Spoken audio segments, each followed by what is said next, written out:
সন্ধ্যা থেকে প্রায় সারা লাইফইও সন্ধ্যা রাত থেকে শেষ লাইফ পর্যন্ত চেষ্টা করে আর মাল আনা লাগে, কিন্তু বিজিবি জাগাত চেঞ্জ করতেছে, জাগাত টহল দিতেছে, টহল ফালাইতেছে, আর এখান থেকে একদম সরতেছে না।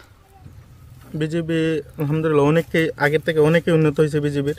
তারা প্রচুর পরিমাণ কষ্ট করতেছে, আর যখনই শুনে তারা মাল নামতেছে তারা অ্যাটাক করে ধরে ফেলতেছে।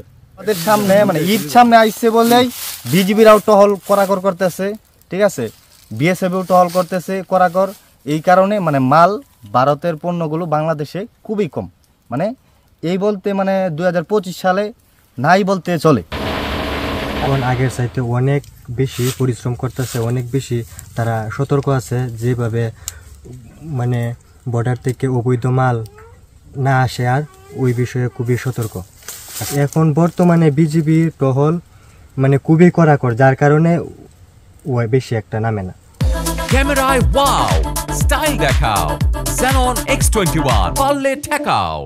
অন্ধকারে কি করে না করে ওইটা তো আর বলতে পারি না, ওইটা জানবো আপনার যারা নামাইতেছে তারাই জানবো। করাকর টহল করা হইতেছে, আমরা তো তার টহলের কথা শুই না, তো মানে আমরা তো বেড়ার কানিতেই যাই নাই, দিনে মানে এই যে ঘুরতে আসি মাঝে মাঝে দেখার জন্য যাই নাই, মানে তারার টহল অনেক ভালো। এখন আগে আমরা চোখের সামনে যেটা দেখি ওইটাই বলতে পারবো, আর যে মানে রাত্রে অন্ধকার জগতে কি হয় এটা তো আর বলতে পারবো না আমরা।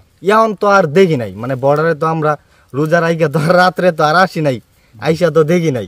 তো এই ঈদের মৌসুমে চোরাকারবারিদের যে ভারতীয় পণ্য, কাপড়, এগুলা যে চোরাচালানের যে একটা